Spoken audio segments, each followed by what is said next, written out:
Passa all'agrigentina Mariella Lobello, assessore alla formazione professionale, l'interim e alle attività produttive. È stato lo stesso presidente Rosario Crocetta stamani ad affidare l'incarico al suo assessore più fedele, vicepresidente e anche portavoce regionale del Megafono.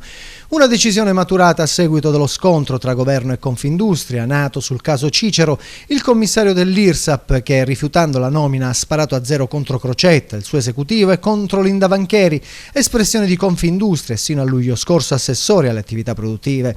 Proprio dopo le dimissioni di Vancheri, Crocetta aveva assunto l'interim.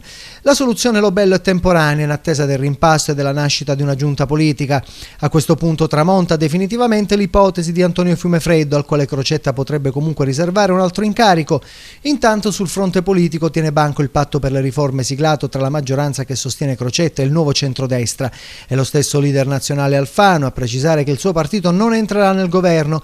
Ho riscontrato un eccesso di enfasi in questi giorni per quanto riguarda gli incontri avvenuti in Sicilia tra esponenti di PD, UDC e Nuovo Centrodestra, sottolinea il ministro dell'Interno.